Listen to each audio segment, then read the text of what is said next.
အားလုံးပဲမင်္ဂလာပါကျွန်တော်တော့ဒေါက်တာစိုက်ကောင်ဝင်းပါတလိပ်ဆန်ဆေးကုဆရာဝန်ပါကျွန်တော်ဒီဗီဒီယိုထဲမှာပေါ့နော်ဘာအကြောင်းပြောပြချင်လဲဆိုရင်ဒီတားတင်တားဆက်တဲ့အကြောင်းနဲ့နည်းနည်းရှင်းပြချင်ပါတယ်ကျွန်တော်ဒီ comment ထဲမှာမေးထားတာကဒီနမမရန်းတွေကိုတဲ့မျိုးဆိုင်ရင်နှစ်တိုးကြီးကြီးနဲ့ဆက်လို့ရလားတဲ့မျိုးပိုင်းကတေးပြီးတော့နမကလည်းခက်တေးသေးမို့လို့တဲ့ဆိုကြရှိနိုင်လားဆိုရင်မှ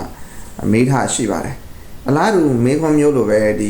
နောက်ထပ်မိတ်ဆွေတယောက်ကနေကျွန်တော်ဒီခွေးနဲ့ပတ်သက်မှာပေါ့နော်မေးထားပါတော့သူခွေးအားတဲ့သူက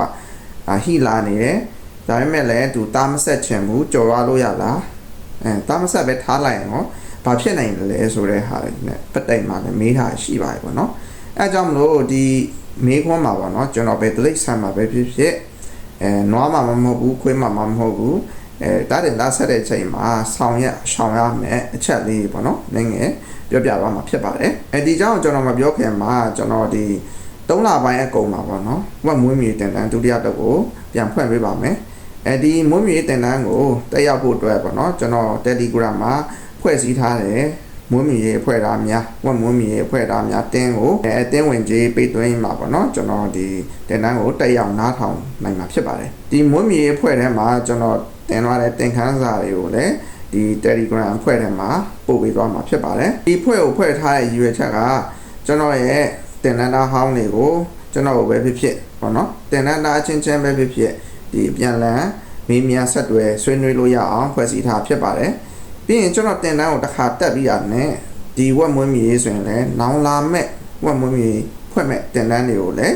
အခမဲ့ဆက်လက်တက်ရောက်နိုင်မှာဖြစ်ပါတယ်အဲ့လိုလုပ်ချင်အပြင်ကျွန်တော်တုံးနဲ့တုံးတင်တဲ့အာဘော်မတူပါတွေတို့တယောက်နဲ့တယောက်မေးတဲ့မေးခွန်းတွေမှာမတူလို့ကြံခဲ့တဲ့ရှင်းပြဖို့ကြံခဲ့တဲ့အကြောင်းအရာတွေအဲ့လိုမျိုးရင်မရှိရအောင်အရင်တက်ပြီးတဲ့တင်နန်းသားတွေလည်းပြန်လဲအခမဲ့တက်ရောက်နိုင်မဲ့ဖွင့်ရကိုကျွန်တော်ပေးထားဖြစ်ပါတယ်ဟုတ်ကဲ့ပါကျွန်တော်တင်နန်းနဲ့ပတ်သက်ပြီးမှာဆက်တွဲမေးမြန်းချင်တယ်ဆိုရင်တော့ကျွန်တော်ရဲ့ Facebook YouTube ပြီးရင် Telegram Channel မှာဆက်တွဲမေးမြန်းနိုင်ပါတယ်ပြီးတော့ကျွန်တော်ရဲ့ Facebook နဲ့ YouTube Channel ကိုလည်း like subscribe မလုပ်ရသေးဘူးဆိုရင်လည်း subscribe လုပ်ပေးထားပါဟုတ်ကဲ့ပါအားလုံးကျေးဇူးတင်ပါတယ်ဆက်လက်ပြီးတော့ဒီတားတင်တားဆက်နဲ့ပတ်သက်ပြီးမှတည်ထားတဲ့အကြောင်းအရာလေးကိုကျွန်တော်နည်းငယ်ပြောပြပေးမှာဖြစ်ပါတယ်နံပါတ်1အရေးကြီးတာပေါ့နော်ဒီခုနမေးထားရလိုမျိုးပဲ site မတူရင်လည်းကျွန်တော်တို့မဆက်တင်ပါဘူးပေါ့နော်ခန္ဓာကိုယ်၄ချိန် site တူရပါမယ်ပြီးရင်မျိုးတူရပါမယ်သူတို့ပြင်ခွေးတွေမှာဆိုရင်ကျွန်တော်ခွေးကြီးမျိုးနဲ့ခွေးငယ်မျိုးနဲ့အဲ့လိုမျိုးဆက်လို့လည်းမရပါဘူးဒီခွေးမလေးကအကယ်၍ပေါ့နော်အသေးမျိုးဖြစ်နေရဆိုရင်ဘိုက်ထဲမှာကြီးလာမယ်ဒီတရေသားလေးကခွေးကြီးမျိုးနဲ့ရထားရဆိုရင်လည်းသူကမမွေးနိုင်မဖွားနိုင်မွေးရတာခက်ခဲတာမျိုးတွေလည်းတွေ့ရနိုင်ပါတယ်ခုနကဒီနွားမှာဆိုရင်လည်းကျွန်တော်တို့ဒါအရွယ်စားမတူလို့ဆိုရင်လည်းနမကနေဒဏ်ရာရတာတွေဖြစ်နိုင်ပါတယ်အဲအကြောင်းမလို့ကျွန်တော်ပြောလိုတာကတို့အနည်းဆုံးကတော့ site တူရမယ်ခန္ဓာကိုယ်လေးချိန်တူရမယ်ပြီးရင်မျိုးတူရပါမယ်ပေါ့နော်မျိုးမတူဘူးဆိုရင်တော့ကျွန်တော်သတိထားမှဆက်ရပါမယ်site အရင်မကွာဘူးဆိုရင်တော့ကိစ္စမရှိဘူးပေါ့နော်ပြီးရင်နောက်ထပ်ဒီမေးထားတာပေါ့နော်မြိုင်လာတယ်ဟိလာတယ်ဒါပေမဲ့တမ်းတင်တမ်းဆက်ချင်ဆိုဘာဖြစ်လဲဆိုတော့ဘာမှတော့မဖြစ်ပါဘူးဒီတိုင်းပဲကြော်သွားလို့ရပါတယ်ကဲလို့ကိုကဆေးထိုးတာတွေပြုတ်လုပ်တယ်ဆိုရင်တော့ဒီဟော်မုန်းဆေးတွေဖြစ်တဲ့အကြောင်းမလို့ဒီဆေးထိုးခံရတဲ့အမတွေမှာဆိုရင်နှုတ်ကျိတ်ကန်ဆာတွေမျိုးဖြစ်နိုင်ပါတယ်ပြီးရင်ကျွန်တော်ဒီတိမ်ပြီးတဲ့နိုင်မျိုးဖြစ်နိုင်ပါတယ်ကဲလို့ကိုကတားဆက်ထားပြီးသားမျိုးအောင်ပြီးသားမသိပဲနဲ့ဒီကျွန်တော်တို့တားဆေးထိုးထားလိုက်မိရဆိုရင်လည်းကလေးမမွေးနိုင်တာဖြစ်နိုင်ပါတယ်အဲ့ချိန်မှာအထက်ကဒရေသားတွေ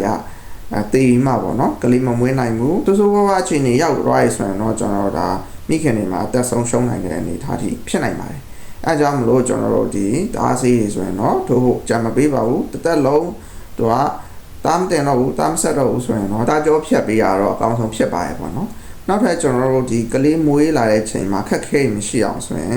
်ကျွန်တော်တို့ဒီကိုဝန်ဆောင်မိခင်တွေကိုကျွန်တော်တို့ကယ်လ်ဆီယမ်ဓာတ်တွေပြီးရင် folic acid တွေ B12 တွေပြီးရင်ကျွန်တော်တို့ vitamin E တို့ antioxidant တို့ဒီဆေးတွေကိုကျွန်တော်တို့သူ့ကိုတိုက်ပြီးထိုးရမှာဖြစ်ပါတယ်အဲ့လိုမှမွေးလာတဲ့ကလေးကိုလည်းချောချောချူချူမွေးနိုင်မယ်နှုတ်လည်းကောင်းကောင်းချပေးနိုင်မယ်နှုတ်ကောင်းကောင်းတိုက်ပေးနိုင်မယ်အဲ့လိုမှမဟုတ်ဘူးဆိုရင်မွေးတဲ့ချိန်မှာလည်းခက်ခဲရှိနိုင်လို့တိမ်ကြမ်းတာအချင်းကြမ်းတာတွေ ကလေးကောင်းကောင်းမမွေးနိုင်တာတွေပြီးရင်မွေးလာပြီးဆိုရင်လည်းကလေးတွေကိုနှုတ်မတိုက်တာတွေနှုတ်မချတာမျိုးတွေမဖြစ်အောင်ကျွန်တော်တို့ဒီကိုယ်ဝန်ဆောင်ကာလမှာကလေးကဒီဆေးနဲ့ပြုစုဆောင်ရှောက်ပေးရမှာဖြစ်ပါတယ်ဟုတ်ကဲ့ပါဒီဗီဒီယိုဟာမိတ်ဆွေတို့ဒါဘုထုတာတစ်စုံတရားရတယ်ဆိုရင် like and share လုပ်ပေးတော့ပါနောက်ထပ်သိလို့ရမေးခွန်းတစ်စုံတရားရှိရဆိုရင်လည်းကျွန်တော်ရဲ့ YouTube channel မှာ